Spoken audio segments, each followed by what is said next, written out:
When we first married, Jackson was the primary person in my life to push me to try new things.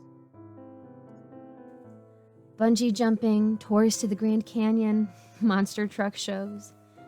I mean, he really was just wild when it came to activities. The same was true when it came to food. I'm pretty sure that in our 5.5 years in this town, we've been to every restaurant here. Thai, Indian, and even some Scandinavian place that's pretty out of the way. He's a free spirit, and I love him for it. But there's always been one thing consistent in our relationship. He's not a huge fan of spaghetti. I remember I invited him over to my place when we were still dating. I offered to cook, and he sounded excited, saying that nothing I cook could possibly taste bad. Stuff like that. And as soon as he entered the kitchen and saw the spaghetti on the table, I saw his face fall slightly. He still ate it, but I could tell he just wasn't into it. I was beating myself up about it at first, but I found that no matter who cooked it or no matter how good the presentation was, he just never cared for spaghetti. It wasn't a vehement hatred, he always said. If you have squid ink pizza and spaghetti set in front of me, I'll probably eat the squid ink pizza first. And it's always been true, until recently.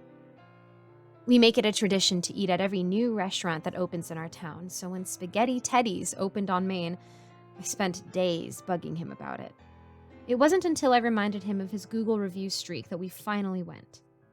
It was your typical Italian-American restaurant, pictures of rosy-cheeked chefs on the wall, those red and green plastic cups, and tablecloths that were somehow sticky despite the restaurant being new. Jackson grabbed one of the menus, and I saw his face screw up. As the restaurant's name implied, spaghetti was the only thing on the menu. I ordered a standard spaghetti and meatballs for the both of us and watched with unwavering amusement at Jackson's waning enthusiasm. The food was finally set down in front of us, and I pursed my lips. Mediocre. Looks like this one is another dud, huh? I said after the first bite. Jackson didn't say anything, and I looked up at him. He was crying. Like, actually crying. His shoulders were shaking, and he was sniffling, and he looked up at me while tears streamed down his cheeks. "Mikey," he began. "This is what I've been looking for," he said, wiping his cheeks with his sleeves, "for my entire life." He let out a sob that startled me. I stood up from my seat and placed a hand on his shoulder, but he shook it off and continued to shovel forkfuls of lukewarm pasta and bland sauce into his mouth. I sat back in my seat and watched in awe. He didn't say a word on our drive back home. I asked him if he was okay as he climbed into bed. He just stared at me for a minute before smiling and saying, "I've never been better, Mikey." The next day was Saturday, and I woke up to find that Jackson had gotten up before me. It was rare that he ever did, since he wasn't a morning person, and I came downstairs to find him at his laptop. "You're up early," I said, and Jackson didn't respond. His brows were furrowed as he scrutinized whatever was on his screen. I moved into the kitchen and asked him, "What are you feeling for breakfast?" As I grabbed a coffee filter from the cabinet. He started, finger moving over the mouse wheel rapidly. "I'm good actually, honey. Thanks, though." He stayed rooted to the computer chair all day and didn't get up until dinner rolled around. He stood up from his laptop and grabbed his keys from the tray on the counter. "I'm heading out to Teddies," he said and closed the door. I didn't pick up my jaw from the floor until I heard the car pulling out of the driveway and moving down the street. It continued like this for a while and became more frequent, too. Jackson would spend hours on the computer after work and all day on it during weekends. He never went out on walks or offered to take me to some obscure bagpipe concert he found online or anything. He ate spaghetti Teddies at least one meal every day and, oddly, stopped going to the bathroom as often as he should. He started wearing the strainer on his head a month or so after our first visit there. I thought he was just joking at first, but then he didn't stop wearing it. He just walked out the door with it one day for work, and I had to do a double take. I ran out the door after him and told him that he'd forgotten to take the strainer off. He smiled at me over the top of the car and said, "I'm not afraid of what other people think, Mikey," and got in his car and left while I stood bug-eyed on our front porch. It kept getting worse over the next few months. Eventually, Jackson wouldn't eat anything but spaghetti Teddies, and around town I started seeing them, people with strainers on their heads. Spaghetti Teddies got more and more popular to the point where the line would be out the door and onto the street. Because of this, it meant that Jackson would spend hours waiting in line multiple times a day for mediocre, lukewarm spaghetti. I know what you're thinking, but honestly, I couldn't do anything to stop him. I tried convincing him to eat something, anything, but he just pushed it away.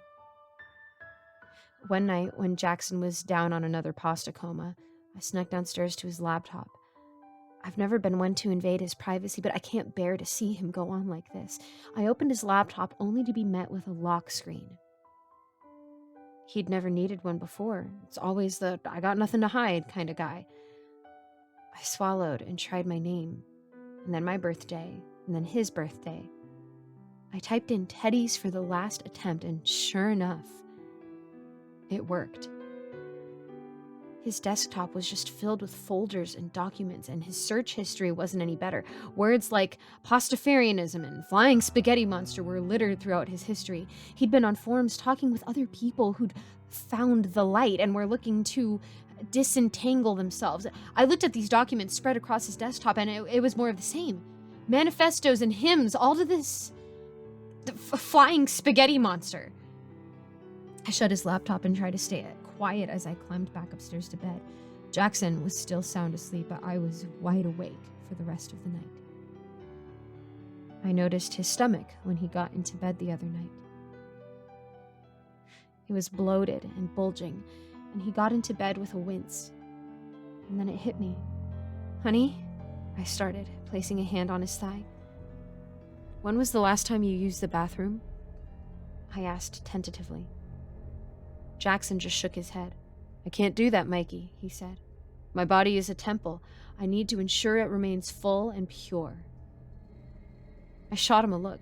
"Jackson, no! Get up and go use the restroom right now. This isn't good for you," I said, feeling like I was scolding a child. He shook his head. "Didn't you hear what I said, Mikey?" He was irritated now. "This temple, I can't taint it," he stated. I blinked at him and looked into his eyes, searching for signs of joy, but all I found was cold determination. I nodded and slowly turned. Time dragged on slowly after that, and I watched as Jackson grew sicker and sicker with each passing day.